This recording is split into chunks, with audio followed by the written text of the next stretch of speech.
But my funny friend, comedian Pete Dominic, he is the host of Stand Up with Pete Dominic. And sports with Rachel Nichols. She's an analyst for Fox Sports. I'll try again. How you doing? That was better. Pete, okay, I'm sorry. That was better. Thank you. Okay, Pete, let me start with you. The ad that everyone has heard about, Sydney Sweeney's Good Genes. J D Vance is now weighing in. Listen. The lesson they have apparently taken is we're going to attack people as Nazis for thinking Sydney Sweeney is beautiful. Great strategy, guys. That's how you're going to win the midterm, especially young American men. So, what do you think, Pete? Do people get too critical about this, or is the ad just bad? Well, first of all, that hollow barrel talking about political strategy is so rich. J D Vance acting like this is some kind of democratic strategy. People are all, there's something for everybody here with this dumb ad. Lots of outrage and conversation, which is probably great for American Eagle, which, by the way, Rachel, Laura, I mean, I haven't been there. I didn't even know it was still a store. Last time I was there was 1993 to buy a weaved leather belt that nobody found attractive. But make no mistake, there's a team of advertising executives who've done this their entire lives. They're not stupid enough to think this is just some innocent play on words, accidentally offended people. It's inflammatory on purpose. They're stoking flames to drive brand engagement, sell clothes to teenagers and young people, especially young women in their 20s, get men to notice.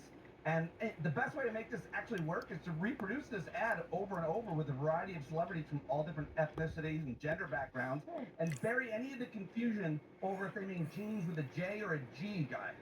Well, wait, let me ask you, Rachel. Of course, I have a vision of Pete with the belt. I don't want to go there. I don't want to go there.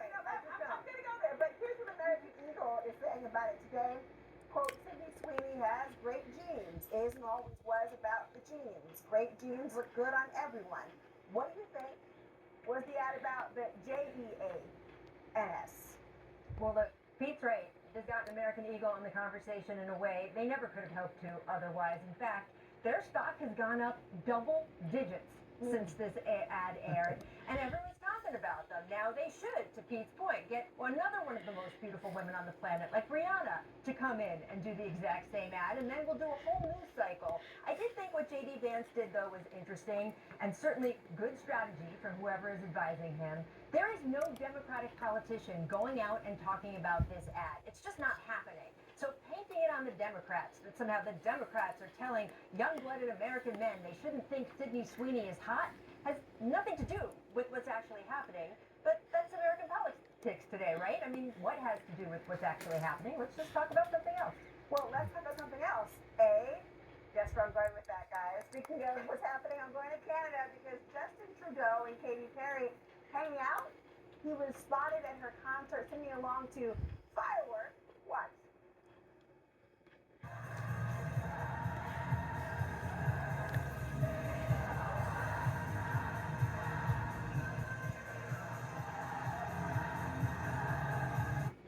This is going to be a new show. Concerts and cams that are actually showing the crowd from Coldplay to this. I will watch it.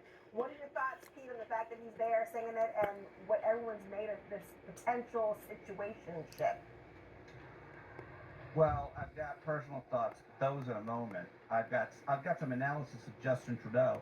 He's like a lot of men. He worshipped his father, Pierre, who is also the prime minister, and he's following his footsteps because Pierre Trudeau dated Barbara Streisand for 15 years.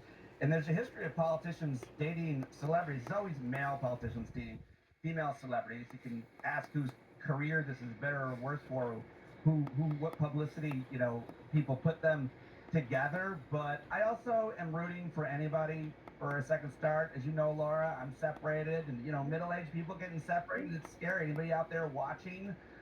You might not be Katy Perry or Justin Trudeau or me, Pete Dominic, but you're not alone, and you can be happy. Laura, I think Pete is using this show to get dates, but I we'll think discuss that's that swipe, later. swipe left or right. I don't know what it is, but swipe away, people. Go ahead. There you go. I now have two images I didn't need when I started this show. Pete and his woven leather belt, and Justin Trudeau in an extra medium t-shirt singing to a song he should not be singing to. But look, Pete's right. Let them live. Obviously, Justin Trudeau is living his post-divorce, post-politician life, maybe trying to take a page out of Travis Kelce's book, hook up with a pop star, get a little bit famous in a different way for something different. And yeah, it's not just Barbara Streisand. Justin Trudeau's mother was 22 years old when she married his father, Pierre, who was 51 years old. And there's some dear. yes, Pierre dated Kim Cattrall also. So that probably gets us to our next topic. Oh my God. Are you kidding? That was, yes, I was going to Sex and the City next. Kim Cattrall.